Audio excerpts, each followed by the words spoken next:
మిత్రమా,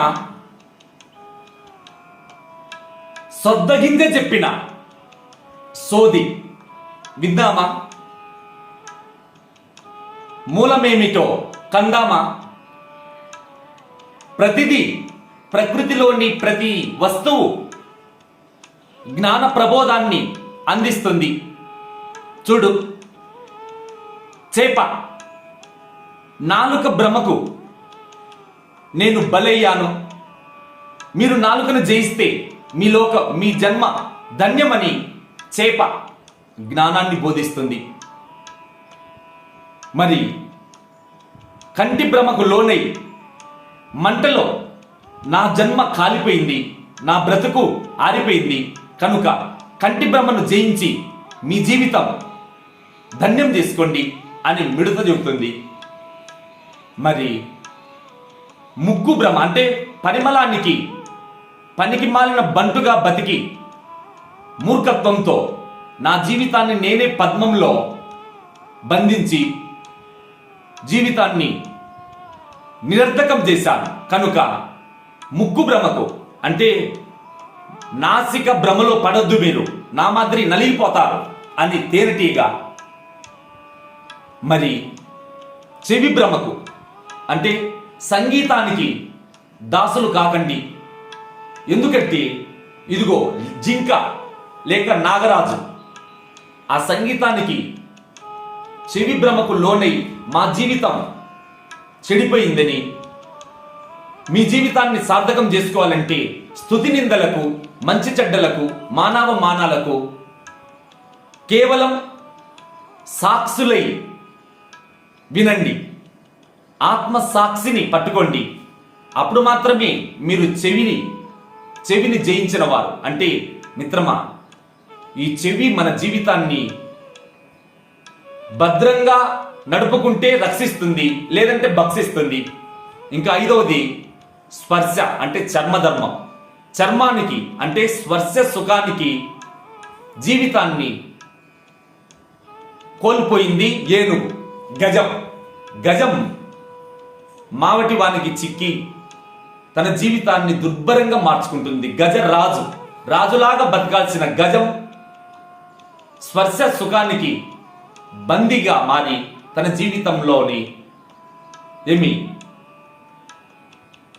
వైభవాన్ని, తన జీవిత సౌరభాన్ని, ఉన్నతమైన స్వతంత్రాన్ని గజం స్పర్శ సుఖానికి లొంగడం వల్ల తన స్వతంత్రాన్ని కోల్పోయింది. మిత్రమా, 5 ఇంద్రియాలు 5 విధాలుగా మనకు హెచ్చరిక చేస్తున్నాయి. ఈ కన్నే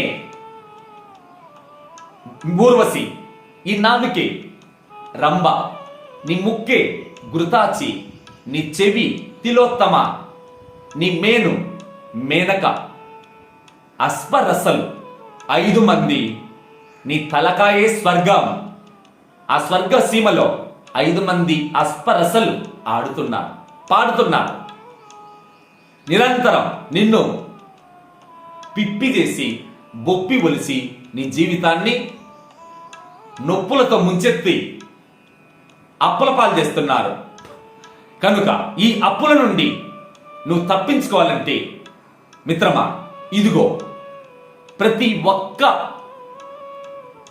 జంతువు, ప్రతి ఒక్క ప్రాణి జ్ఞానం అనే దృష్టి మనకుంటే ప్రతి ప్రాణి మనకు బోధ చేస్తూనే ఉంది. మరి ప్రాణి జోలికి పోవాల్సిన పనేముంది? ఇదిగో ఒక్క సొద్దగింజ చెప్పిన కథ విందాం. సొద్ద రొట్టె తింటూ, అమ్మయ్య బలి చేశావే రొట్టె, అక్కయ్య చెల్లమ్మ ఎంత బాగుంది రొట్టె అని ఇంటి వారంతా పొంగిపోయి నిన్ను ప్రశంసిస్తున్నారు. కానీ ఆ సొద్దగింజ, ఓ సౌభాగ్యవతి నా కథ వినమ్మ, ఓ పుణ్యమూర్తి, ఓ గృహిణి నా కథ ఒక్కసారి చెప్తా, అందరికీ రుచిగా కమ్మగా నీవు విందు ఏర్పాటు చేశావు. కానీ నా జీవన పసందులో నా జీవన యాత్ర ఇంత సుగమంగా మీ అందరికి తృప్తిని పంచిందంటే ఈ తృప్తికి ముందు నేను ఎన్ని ఇక్కట్ల పాలయ్యానో, ఎన్ని కష్టాలకు సహించానో, ఎన్ని బాధలను భరించానో బాగా విను. ఓ ప్రియమైన ఓ జ్యోతి, ఇల్లాలే ఈ జగతికి జీవన జ్యోతి. ఓ తల్లి, అమ్మ గృహదేవత, చూడమ్మా గృహలక్ష్మి, నన్ను ఒకనాడు రైతన్న పొలానికి తీసుకుని వెళ్ళి ఏం చేశాడు, ఒక్కసారి క్షేత్రాన్నంతా ఇప్పారిన నేత్రాలతో చూచి చక్కని కోండ్రాలేసి ఆ కోండ్రలో నన్ను ఒక్కసారి అమాంతం భూమాతలో పాతిపెట్టారు. చూడు, నా జీవితమే అరణ్యవాసమైంది. మహాభారతం నా కథమ్మా. ఏమి కురుక్షేత్రంలో రణరంగం, మరి నా జీవితం పంట క్షేత్రంలో బహిరంగం. సరే, బహిరంగంగా నేను విజయాన్ని పొందాలంటే అంతరంగంగా తపస్సు చేయాలి. అందుకే రైతన్న నువ్వు తపస్సుకు పో అని చెప్పి నన్ను భూమిలో చల్లారు. ఆ విధంగా నా ప్రారంభం, నా జన్మ భూమాత గర్భాలయం నుండి ప్రారంభమైంది. కొన్నాళ్లకు నేను మొలకరించా, అలా పొడజూపా. ఇంకేముంది, ఎన్నో విధాలైన కీటకాలు, క్రిములు, పురుగులు నన్ను పట్టి పీడించడానికి ఒకటే పోరాటం. ఇంకా నాకు యుద్ధకాండ మొదలైంది. ఏం చేయాలి మరి? అన్న నా యజమాని ప్రేమతో వచ్చి నాకు పట్టిన చీడను పీడను కొట్టివేస్తూ మందు మాకులతో భద్రంగా వైద్యం చేస్తూ అలా నన్ను పెంచుతున్నాడు. బాగా ఒక స్థాయిలో నన్ను చూస్తే పశువులు, దారిన పోయే పశువులు కూడా వచ్చి ఎప్పుడు భక్షిద్దామా, ఎప్పుడు పొట్ట నింపుకుందామా అని గంతులేస్తుండేటివి. కానీ యజమాని యొక్క ఆలన పాలనలో నా జీవన యాత్ర చక్కగా ఎదిగింది. మిత్రమా, హాయిగా పెరిగాన్రా దేవుడా, పాలకంకి బట్టి పరవశిస్తుంది నా జీవితం అనుకున్న శుభక్షణాల్లో అప్పుడే మొదలయ్యాయి పిసికి పిట్టలు, రకరకాల పక్షులు వచ్చి నన్ను తమ కత్తుల్లాంటి ముక్కులతో నిత్యం పొడుస్తూ పీడించడం మొదలుపెట్టాయి. అయ్యయ్యో, బయటి పశువులతో బయటి బాధలన్నీ ఒకెత్తు. ఇవి ఎక్కడ కాపుగాయగలడు రైతన్న గారు? ఒక పక్క తోలితే ఒక పక్క వచ్చి ఈ బాకుల్లాంటి ముక్కులతో మమ్మల్ని పీడించి బాధిస్తుంటాయి. ఇలాంటి పక్షుల బారి నుంచి చిన్నగా తప్పుకొని మిత్రమా, అన్నగారు రైతన్న ప్రేమతో భయంకరమైన కొడవలు తీసుకొని మా కుత్తుకలు అక్కడికి తరిగి తీసుకొచ్చి అన్ని కళ్ళంలో పడేశారు. ఇంకా చూడు, ఆ తరువాత మా జీవితం ఏమైంది? మొండాన్ని వదిలేసిన తలకాయ ఏ విధంగా తలనిల్లుతుందో మేము ఆ కళ్ళంలో పడి కలవరిస్తుంటే తెచ్చా భయంకరమైన పెద్ద గుండు ఒకటి గట్టి తిప్పా. మా గుండెలన్నీ చితికి మా సంతానం అంతా కకావికలై కల్లోలంలో తల్లడిల్లిపోయాయి. చివరికి మమ్మల్ని మళ్ళీ పక్కన బారేసి బొగ్గులన్నీ. మిత్రమా, ఆ తదనంతరం మా సంతానాన్ని తీసుకెళ్లి గరిసెలో పోసి, గాదెలో పోసి, బస్తాల్లో నింపి కుట్టి పారేశా. కానీ ఇదిగో ఎక్కడికెక్కడో సరఫరా అయింది మా జీవన యాత్ర. చివరికి మా తల్లి గృహలక్ష్మి చేతిలో పడి సొద్దలుగా మారాము. ఆ సొద్దలైన మరుక్షణం మిత్రమా, మమ్మల్ని అడిగి ఊరకబెట్టారా? మిషన్కి తీసుకుపోయి ఒకటే పిండి కొట్టి పారేశా. అయ్యయ్యో, అకటకట ఏది మా జన్మకు శాంతి ఎక్కడా అని పరితపిస్తుంటే ఆ పిండిని తెచ్చి మళ్ళీ బండ మీద ఒక బట్ట వేసి ఏదో పాను పేసి బెడ్ మీద హాయిగా ఆనంద సౌఖ్యం అనుభవించినట్లు మాకేదో సుఖం ఉంది అనుకొని మేం పొంగిపోతే మా అమ్మగారు ఏం చేసింది? ఆ బట్ట మీద వేసి ఒకటేమైన పిసికి గంధం బుయ్యరుగా, పన్నీటి గంధం బుయ్యరుగా అన్నట్టు మమ్మల్ని గంధాన్ని పిసికేసినట్టు పిసికి చివరికి అమ్మ మిత్రమా, మొట్టమొదట స్థిర సుఖం ఆసనం అన్నాడు పతంజలి మహర్షి. స్థిరం సుఖమాసనం. స్థిర సుఖమాసనం అంటే ఏదో అమ్మ బాగా ఆసనం వేసింది అనుకుంటే ఆసనం మీద నుంచి మాకు అన్ని యోగాలు మొదలైనవి. మొట్టమొదటిది ఆసన యోగం. బండేసి బట్టేసింది. తరువాత పిండినంతా పోసి పిసకడం మొదలుపెట్టింది, అంటే కర్మయోగం చేస్తుంది. ఆ తరువాత అమ్మవారు దబదబా కొట్టి భజన అంటే భక్తి యోగం ప్రారంభించింది. ఆ తర్వాత కొద్దిసేపటికి ఇంకేం చేసింది అమ్మ, ఇద్దరితో నీ పని కాలేదు బిడ్డ అని చెప్పి ఆ పేనం మీద పెట్టింది.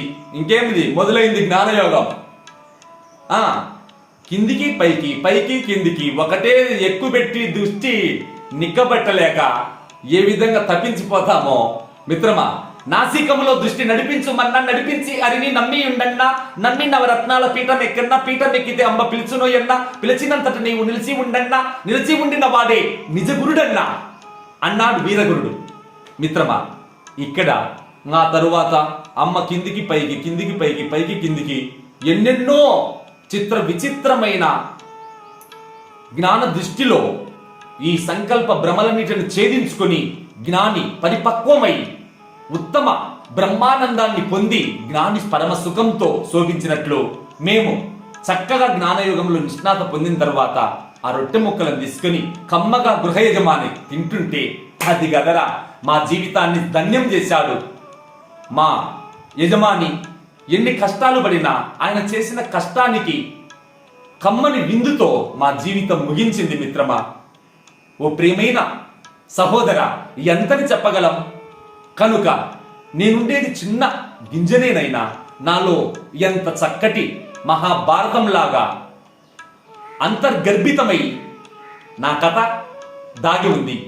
ఈనాడు నీకు ఆ కథలోని వ్యతలను కొట్టివేసుకో.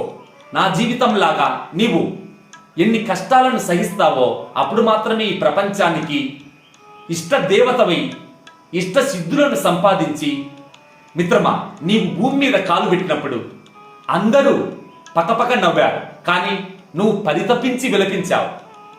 కానీ జీవిత గమ్యం ఏమిటి? నీవు మళ్ళీ పై ఊరికి పోయేటప్పుడు నీవు చిరునవ్వులు సిరిమల్లెలు చల్లుతూ సెలవు పెట్టాలి. అంటే నీవు ఎప్పుడైతే పైలోకానికి సిద్ధమయ్యావో నీ పవిత్రమైన దర్శనాన్ని గాంచలేని జన్మ మాకెందుకు, నీ పవిత్రమైన సంభాషణ వినలేని బ్రతుకు మాకెందుకు అని ప్రపంచం పరితపించాలి. అప్పుడు మాత్రమే నువ్వు పుట్టినందుకు సార్థకం.